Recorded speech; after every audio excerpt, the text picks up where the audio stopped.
আপনারা এখন শুনবেন বাংলাদেশের একজন জনপ্রিয় বক্তা আবু তোহা মোহাম্মদ আদনান হুজুরের ওয়াজ। ভিডিওটি সম্পূর্ণ দেখার অনুরোধ রইল। মালহামাতুল কুবরা লঞ্চ করার পরে আল্লাহ রাব্বুল আলামিন এই মুসলিম উম্মার এই দুরবস্থা কাটানোর জন্য ইমামুল মাহদিকে পাঠাবেন ইনশাআল্লাহ। কোত্থেকে আসবেন? নবীজি বলছে যখন দেখবে খোরাসান থেকে ব্ল্যাক ফ্ল্যাক্স গুলো বের হয়ে গেছে, এভাবে আসছে হাদিসে, বরফের উপরে সাঁতার কেটে হলেও তাদের সাথে যোগ দিব। ওই সময় ওয়ার্ল্ডের অবস্থা কেমন থাকবে আমরা জানি না, হাদিসে এভাবে আছে। নবীজি বলেছেন খোরাসান থেকে যে মুজাহিদিনরা বের হবেন তাদেরকে কোনো বাহিনী পরাস্ত করতে পারবে না, এমনকি তারা জেরুজালেম পর্যন্ত পৌঁছে ওটাকে জয় করবে। হাদিসে আসছে, কিছু করার নেই। হাদিস সহিহ না জয়ীফ না জাল, ওলামায়ে কেরামকে জিজ্ঞেস করে নি, এটা হাদিসে আছে, কিছু করার নেই। পৃথিবীর ভবিষ্যৎ লেখা হয়ে গেছে। ইমামুল মাহদি এখান থেকে মদিনা থেকে তিনি পালিয়ে চলে আসবেন মক্কায়। তিনি নেতৃত্ব নিতে চাইবেন না, মানুষ জোর করে তাকে নেতৃত্ব দিবে। হাজার আসওয়াদ এবং মাকাম ইব্রাহিমের মাঝখানে তার হাতে বায়াত নেওয়া হবে। কতজন বায়াত নেবেন? 313 জন। 300। এরপর শাম থেকে একটা বাহিনী তার সাথে যুদ্ধ করতে আসবে।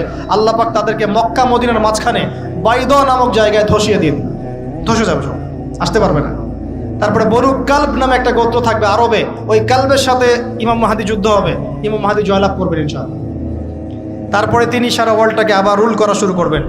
হাদিসে আসছে তিনি গুনে গুনে গনিমতের মাল দিবেন না, মুষ্টি ভরে ভরে মুসলমানদেরকে দান করবেন ইনশাআল্লাহ। তারপরে বের হবে মাসিহুদ দাজ্জাল মানুষের রূপে, ওই যে 4টা জায়গার কথা বললাম, সে বের হবে ইত্যাদি ইত্যাদি। এবার সে মানুষের রূপ ধরে আমাদের সমাজে প্রবেশ করবে এবং তার অনুসারীদেরকে নিয়ে ম্যাসাকার করা শুরু করবে। কিন্তু মুসলিমদের মধ্যে একটা বাহিনী শেষ পর্যন্ত তার সাথে যুদ্ধ করতে থাকবে। হতে হতে হতে হতে যখন মুসলিমরা একটু কোণঠাসা, আল্লাহ পাক পাঠাবেন আসমান থেকে ওই মাসিহকে, যে মাসিহকে তারা চিনতে পারেনি। ওরা যাকে মাসিহ মনে করছে, তাহলে এই মাসিহটা কে? এ মিথ্যা মাসিহুদ দাজ্জাল। কথা বুঝতে পারছেন? তাহলে সবচেয়ে বড় প্রতারণার শিকার কারা হচ্ছে? মাসিহুদ দাজ্জাল ওদেরকেই প্রতারণা করছে। বুঝতে পারেননি কথা? ওদের সাথেই সবচেয়ে বড় প্রতারণা হচ্ছে। ওরা মনে করছে এই সত্যিকারের মাসিহ, সে আসলে আমরা বিশ্ব রুল করব। সে সত্যিকারের মাসিহ নয়। ঈসা ইবনে মারিয়াম আসবেন কিভাবে সেটাও এসেছে। 2 জন ফেরেশতার কাঁধে ভর দিয়ে তিনি নামবেন শাম অর্থাৎ সিরিয়ার দামেস্ক শহরের মধ্যে। কোন শহর? দামেস্ক। এই জায়গাগুলো খুব বরকতময়। আল্লাহ নবী দোয়া করেছেন, আল্লাহ শামে বরকত দাও, আল্লাহ ইয়েমেনে বরকত দাও, আল্লাহ শামে বরকত দাও, আল্লাহ ইয়েমেনে বরকত দাও। আর মুসলমানরা বলছিল, আল্লাহ রসুল আমাদের নাজদেও বরকত দিতে বলেন, আমাদের নাজদেও বরকত দিতে বলেন। আল্লাহ নবী বলছেন যে নাজদে বরকত না, বরং ওখান থেকে ভূমিকম্প বের হবে, ওখান থেকে শয়তানের শিং বের হবে। চিন্তা করে, ওই যে বললাম নাজদিরা তুর্কিদের বিরুদ্ধে যুদ্ধ করেছিল, অটোম্যান এম্পায়ারের বিরুদ্ধে যুদ্ধ করেছে ব্রিটেনের সাথে হাত মিলিয়ে। ওরাই এখন সারা বিশ্বে, বাংলাদেশে এদের লেসপেন্সার আছে বহুত, বাংলাদেশে এদের বহুত লেসপেন্সার আছে। তারা বলে, ওই যে দেখবেন যে যখনই আমরা এগুলো নিয়ে আপনাদেরকে সচেতন করতে চাই, মানে এরা তো খারাজি হয়ে গেছে, উগ্র হয়ে গেছে, এই হয়ে গেছে, সেই হয়ে গেছে, এভাবে করে গভর্নমেন্ট প্রশাসন সবার কাছে আমাদেরকে বিতর্কিত করার চেষ্টা করে। অথচ আমরা কি কারো শত্রু? আমরা কি এই আলোচনাগুলো করে ওয়ার্ল্ডের প্রেক্ষাপট বদলাতে পারবো? পারবো না। কিন্তু আমাদের প্রজন্মকে আমরা জানাতে তো পারবো, যাতে তারা আত্মবিশ্বাসী হয়ে গড়ে ওঠে যে আমরা এই নতজানু মনোভাব নিয়ে পৃথিবী থেকে যাবো না ইনশাআল্লাহ। আমরা পৃথিবী থেকে মাথা উঁচু করেই যাবো ইনশাআল্লাহ। মুসলিমদের হাতেই বিশ্বের বিজয় লেখা আছে, আস্তে আস্তে বিশ্ব ওদিকে যাবে, এটা তো ওদেরকে জানতে হবে। আমরা তো ওদেরকে জানাচ্ছি মাত্র। তো নাশ থেকে বের হবে শয়তানের শিং, এটা বলা হয়েছে। যাই হোক, এখন ঈসা ইবনে মারিয়াম আসবেন এই সিরিয়ার দামেস্ক, চুল দিয়ে টপ টপ করে পানি পড়তে থাকবে, মুক্তা ঝরছে এরকম পানি। তার নিঃশ্বাস যতদূর পর্যন্ত যাবে ততদূর পর্যন্ত কাফেররা মরতে থাকবে। সুবহান। এমনকি তিনি খুঁজতে খুঁজতে দাজ্জাল পর্যন্ত আসবেন। দেখবেন যে মুসলিমদেরকে অবরুদ্ধ করে রাখা হয়েছে, বলবেন দরজা খুলে দাও, নামাজের ওয়াক্ত হবে, আজান দেওয়া হবে, ফজরের ওয়াক্ত। ভাই আমরা যদি ফজর মিস করি, আমরা আসলে ওই বাহিনীতে যোগ দিতে পারবো না, বেঁচে থাকলেও জানি না আমরা অত বছর থাকবো কিনা পৃথিবীতে, আল্লাহই ভালো জানেন, এটা আমরা জানি না। কিন্তু এই বিজয়ে সুবহে সাদিকের সময় লেখা আছে, আজান হয়ে যাবে, ইমামুল মাহদি তাকে বলবেন ইমামতি করুন আপনি। ঈসা ইবনে মারিয়াম বলবেন না, এই উম্মতের জন্য ইমামতির অধিকার দেয়া হয়েছে। বলেন সুবহানাল্লাহ। তিনি ইমামতি করবেন না, বরং মুক্তাদি হবেন। দরজা খুলে দাও, নামাজ শেষে দরজা খুলে দেওয়া হবে। দাজ্জালকে খুঁজতে খুঁজতে খুঁজতে এই প্যালেস্টাইন, এই জেরুজালেমের বাবে লুদ নামক জায়গায় তিনি পৌঁছাবেন। ভিডিওটি সেখানে দেখবেন মাসিহুদ দাজ্জাল আছে। দাজ্জাল তাকে দেখার সাথে সাথেই লবণের মতো গলতে শুরু করবেন। সেখানে তিনি তাকে হত্যা করবেন। তারপরে সেখান থেকে তিনি ইসলামী খেলাফা রিস্টোর করবেন। উর্বর হবে মাটি, সবুজ শ্যামল, বৃষ্টিপাত বেশি হবে, এগুলো হতে থাকবে। এর মাঝখানে আবার ইয়াজুজ মাজুজ বের হবে। ইয়াজুজ মাজুজ বের হওয়ার পরে পৃথিবী ম্যাসাকার করবে। তারা এমনভাবে পৃথিবীতে ম্যাসাকার করবে যে ঈসা আলাইহিস সালাম এবং তার অনুসারীরা তুর পাহাড়ে গিয়ে লুকাবেন, আত্মগোপন করবেন, এবং তাবারিয়া হ্রদের পানি তারা খেয়ে ফেলবে। পরের দল এসে বলবে কোনো এক সময় মনে হয় এখানে পানি ছিল, মানে পানি সব খেয়ে সাবার করে ফেলবে। মানে বুঝতে পারছেন? ঈসা আলাইহিস সালাম দোয়া করবেন, আল্লাহ এই আযাব থেকে আমাদেরকে তুমি বাঁচাও। আল্লাহ পাক তখন তাদের ঘাড়ের মধ্যে একটা ভাইরাস দিয়ে দিবেন, ভাইরাস, পোকা ভাইরাস। এক ভাইরাসের সব ইয়াজুজ আর মাজুজ শেষ। এরপরে পৃথিবীতে বৃষ্টি বর্ষণ শুরু হবে। আল্লাহ পাক কোথা থেকে জানি পাখি পাঠাবেন, ওই যে আবাবিল পাখি পাঠিয়েছিলেন না, এরকম কোথা থেকে পাখি পাঠাবেন বড় বড় নখওয়ালা। এরা ওদের দেহগুলো উঠাবে, মহাবিশ্বের কোথাও গিয়ে ফেলে দিবে, জানি না আমরা কোথায় ফেলে। এগুলো রূপকথা মনে হচ্ছে না অনেকের কাছে, এগুলো সত্য, হাদিসে আসছে। একটা শব্দ সত্য। এরপর 40 বছর এভাবে চলে যাবে। ঈসা আলাইহিস সালাম ইন্তেকাল হবে। তারপরে হাদিসে আসছে মানুষ আবারও খারাপ হওয়া শুরু করবে। এত খারাপ হবে, এত জঘন্য হবে যে আল্লাহ শব্দটা বলার মতো একটা মানুষ আর পৃথিবীতে থাকবে না। একটা মিষ্টি মৃদু একটা বাতাস আসবে।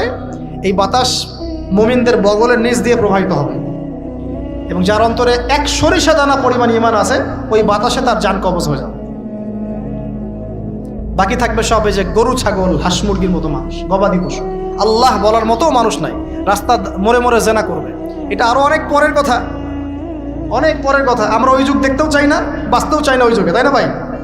আল্লাহ পাক বলছেন এরপরে, আল্লাহ রাসূল সাল্লাল্লাহু আলাইহি ওয়াসাল্লাম বলছেন এরপরে একদিন সকালে হঠাৎ করে দেখবে কেনা বেচা করতে করতে, কথা বলতে বলতে, পানি পান করতে করতে, খাবার খেতে খেতে এই যে পশ্চিম দিক থেকে সূর্য উঠে গেছে।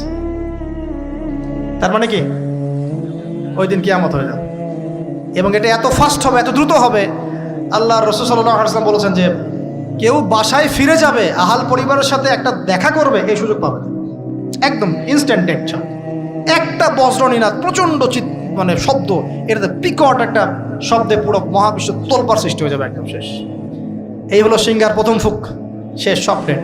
এই যে আমাদের এত বাহাদুরি, এত কিছু সব শেষ। মানে পৃথিবী আস্তে আস্তে ওর শেষের দিকে যাচ্ছে।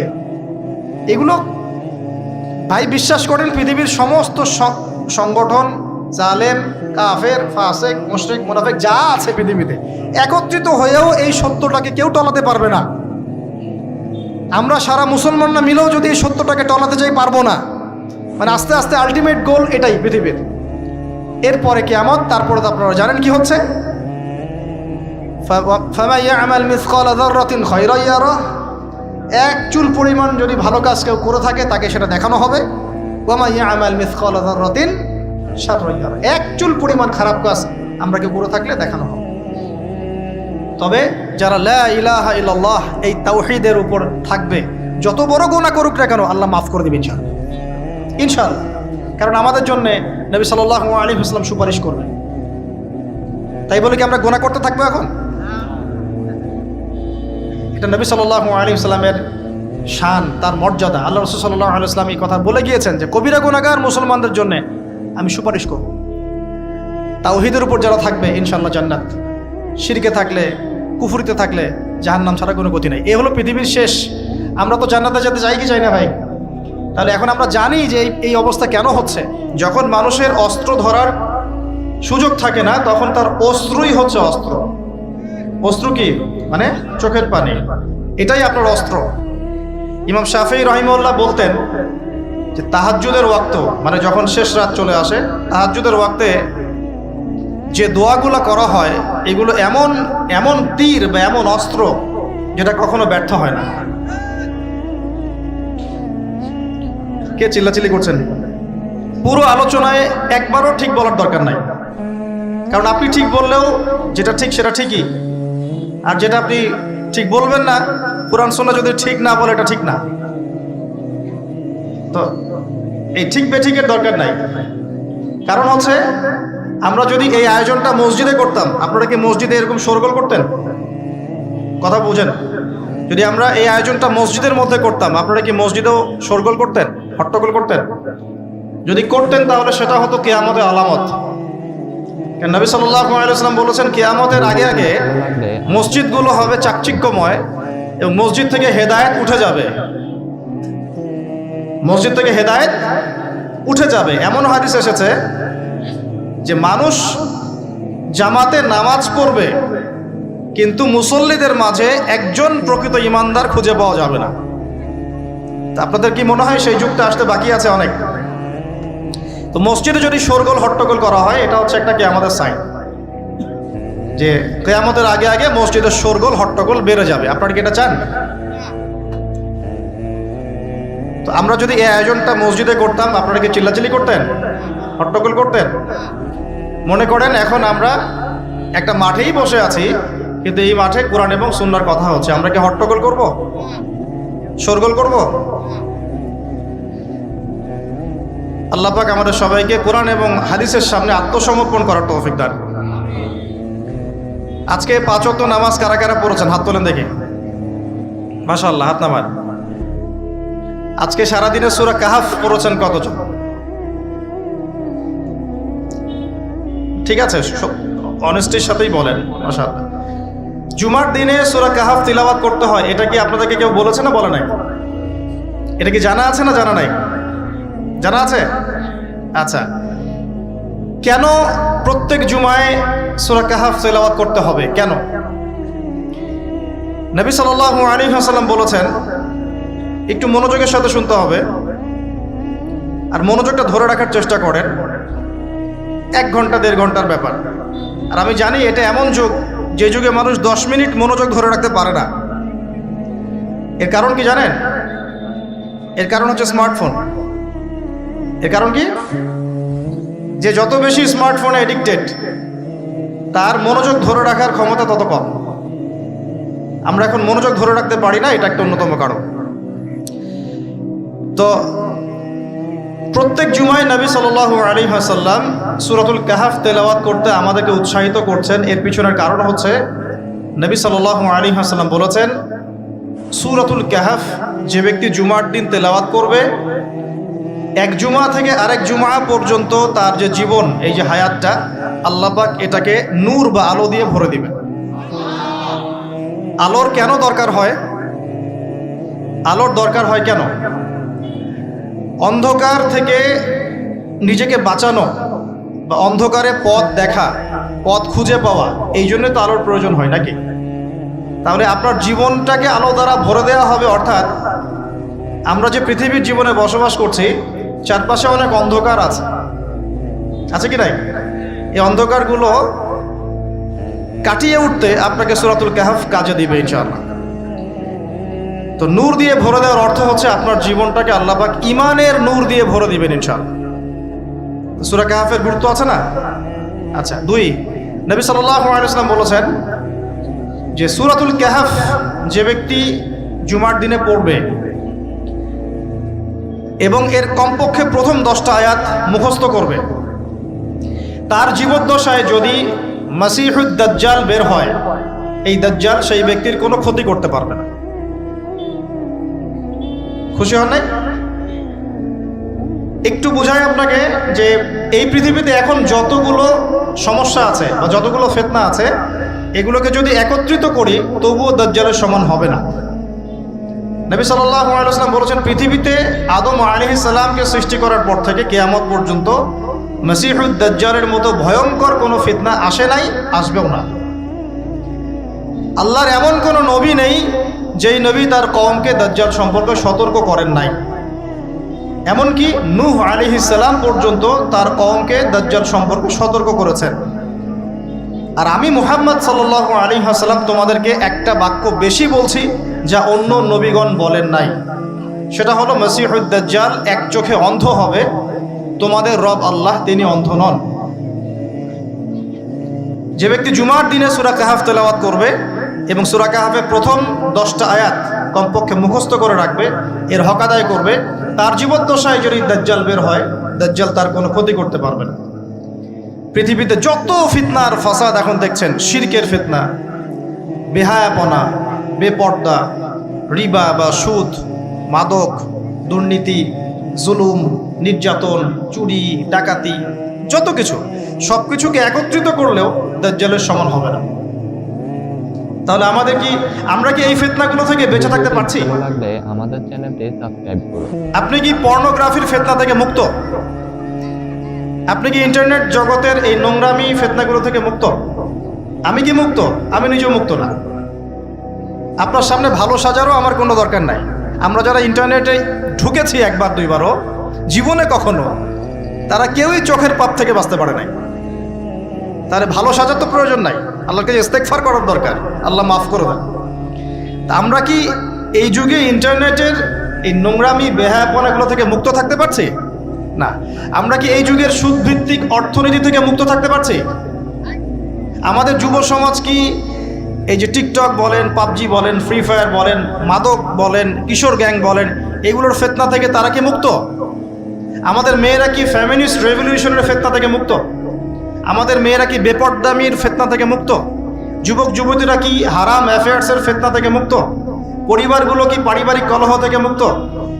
আমাদের সন্তানরা কি ফিতনা থেকে মুক্ত? আমাদের প্রত্যেকটা খাবার কি বিশুদ্ধ, পরিশুদ্ধ না করাপ্টেড? আমাদের বিশ্বের পুরো পলিটিক্যাল সিস্টেমটা কি আল্লাহ পাকের আইন দ্বারা চলছে? আমাদের পুরো মুসলিম উম্মার প্রত্যেকটা জাতি আজকে কি কুফফারদের নির্যাতনের ফিতনা থেকে মুক্ত? তো আমরা যদি এই ফিতনাগুলো থেকে মুক্ত হতে না পারি, কিভাবে দাজ্জালের ফিতনা থেকে আমরা বাঁচতে পারি? আমি কি বোঝাতে পারছি দাজ্জালের ফিতনা কত বড়? বুঝতে পারছেন? সে যখন বের হবে তখন সে সারা বিশ্বকে শাসন করবে 40 দিন। কতদিন? যার প্রথম দিনটা হবে 1 বছরের সমান, দ্বিতীয় দিনটা হবে 1 মাসের সমান, তৃতীয় দিনটা হবে 1 সপ্তাহের সমান, বাকি দিনগুলো হবে আমাদের দিনের মতো। সত্যি সত্যি কথা কি জানেন যে আমরা এখন চিন্তা করতে ভালোবাসি না, পছন্দ করি না। আমাদের চিন্তা করার সময় কোথায়? আমাদের সকালবেলা ঘুম থেকে উঠে ব্রাশে পেস্ট নিয়ে বাথরুমে যেতে হয়, কারণ আমাদেরকে অফিস ধরতে হবে 8টায় 9টায়, কাউকে স্কুলে কলেজে ইত্যাদি ইত্যাদি। চিন্তার সময় কোথায়?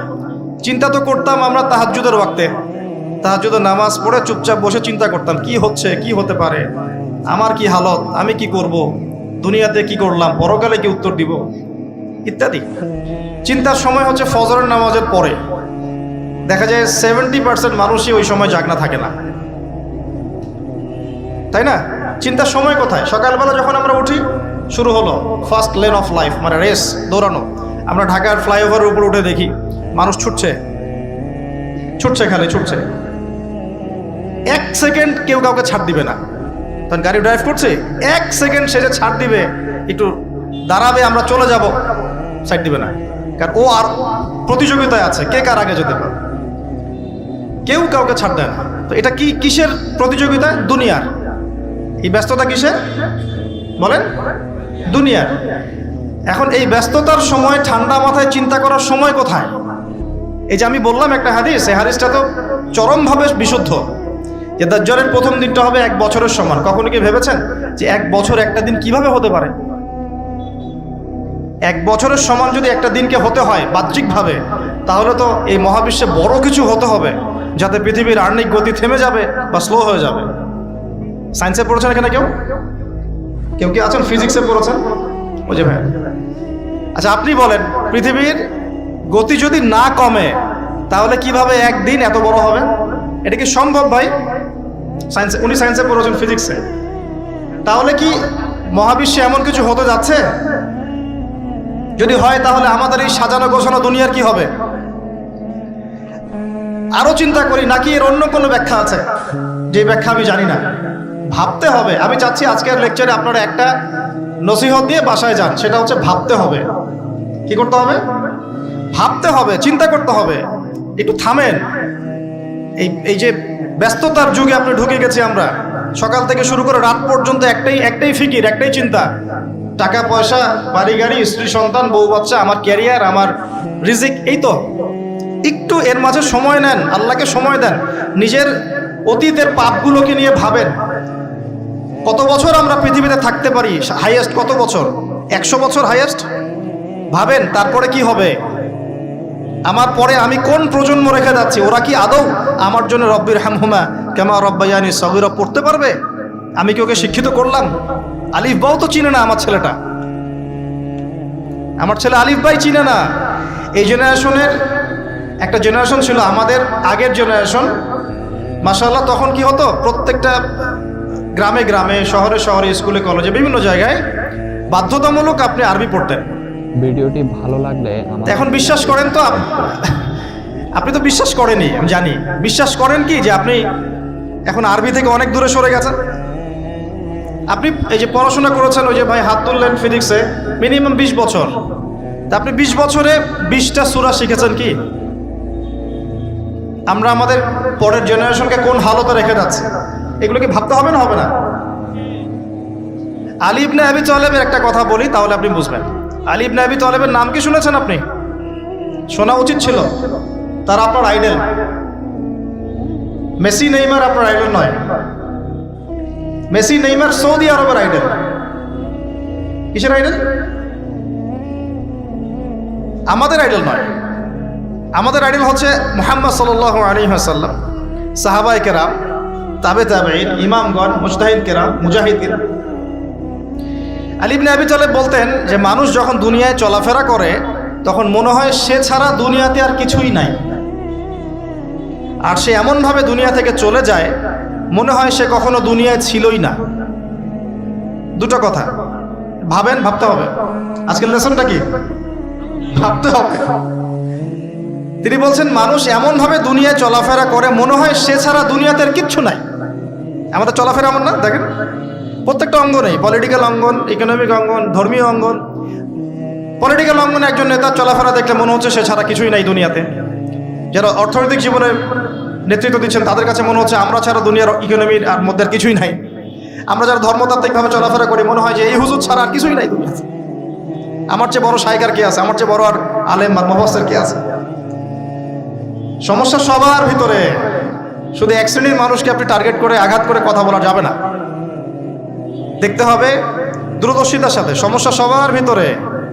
এখন দেখেন আমরা দুনিয়াতে চলছি, মনে হচ্ছে যে আমরা ছাড়া আর কিছুই নাই মনে হয়, কিন্তু মানুষ দুনিয়া থেকে চলে গেছে। প্রায় মিলিয়ন, বিলিয়ন, ট্রিলিয়ন মানুষ এখন দুনিয়া থেকে চলে গেছে সূচনা থেকে এই পর্যন্ত। তাদের কোনো খবর আছে? কাদের খবর আছে? যারা এই দুনিয়াতে থাকাকালীন এমন কিছু করে গিয়েছিল যার ফলশ্রুতিতে আল্লাহ পাক তাদেরকে চিরস্মরণীয় করে রেখেছে। আমরা কি আবু বকর সিদ্দিকের নাম শুনে নেই? তার কৃতিত্ব মর্যাদা কি কমে গেছে না বেড়েছে? উমর ইবনুল খাত্তাবের নাম শুনি নাই? পৃথিবীর শেষ পর্যন্ত তার মর্যাদা কি কমে যাবে? উসমান বিন আফফানের নাম শুনেছেন? তার কথা কি আমরা আলোচনা করি না সম্মানের সাথে? আলী রাদিয়াল্লাহু আনহুর কথা বললাম, তার কথা কি আমরা সম্মানের সাথে আলোচনা করি না? করি। তার মানে আমরা আমাদের কীর্তি দিয়ে, ভালো কিছু কাজ দিয়ে এই দুনিয়াতেও অমর থাকতে পারি, আল্লাহর কাছেও সম্মান পেতে পারি। এটাই কি আমাদের জীবনের উদ্দেশ্য হওয়া উচিত না? ভাবতে হবে কি না? আল্লাহ পাক আমাদেরকে তৌফিক দান করুন। যে পয়েন্ট থেকে আসলাম, কিভাবে সম্ভব বলেন তো একটা দিন এত লম্বা হওয়া? ভাববেন আপনারা, পরের দিন 1 মাসের সমান, তারপরের দিন 1 সপ্তাহ, তারপরের দিন আমাদের মতো। এভাবে কে বিশ্ব শাসন করবে বলেন? দাজ্জাল শব্দের অর্থ হচ্ছে মহামিথ্যাবাদী। কি নাম? মানে যার মিথ্যার উপরে পিএইচডি আছে, মিথ্যার উপরে। আর মাসিহুদ দাজ্জাল সবচেয়ে বড় মিথ্যাবাদী। দাজ্জাল মানে মহা প্রতারক, যে আপনাকে এমনভাবে প্রতারিত করতে পারে যার খবর হদিস আপনি পাবেন।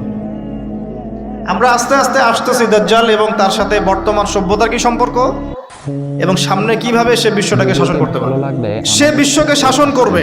এখন আমাকে বলেন, আমার দিকে তাকান, আমাকে বলেন, একজন ব্যক্তি যদি বিশ্বকে শাসন করতে চায় তার অনুসারী লাগবে কি লাগবে না? একা একা একজন ব্যক্তি বিশ্ব শাসন করতে পারে?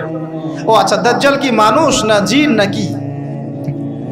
দাজ্জাল কে? এটা ফেরেশতা নাকি জিন না মানুষ? কি?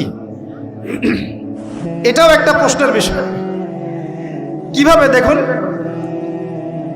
আল্লাহর নবী সাল্লাল্লাহু আলাইহি ওয়াসাল্লাম বলছেন নূহ আলাইহিস সালামের সময়ও নূহ আলাইহিস সালাম তার কওমকে দাজ্জাল সম্পর্কে সতর্ক করেছেন। তার মানে পৃথিবীর সূচনা থেকে সে পৃথিবীতে ছিল এবং সে বের হবে শেষ জামানায়, এবং বের হয়ে সে তার অনুসারীদেরকে নিয়ে বিশ্বটাকে শাসন করবে। তার মানে অনেক লম্বা একটা হায়াত সে পেয়েছে। কোন জাতি এত লম্বা হায়াত পায় বলেন তো? কোন জাতি মানব জাতিকে এত লম্বা হায়াত পায়? একটা মিস্টেরিয়াস ক্যারেক্টার দাজ্জাল। ভিডিওটি ভালো লাগলে আমাদের চ্যানেলটি সাবস্ক্রাইব করতে ভুলবেন না। আপনার কাছে কোন হুজুরের ওয়াজ সবচাইতে বেশি ভালো লাগে তা অবশ্যই কমেন্টে জানিয়ে যাবেন।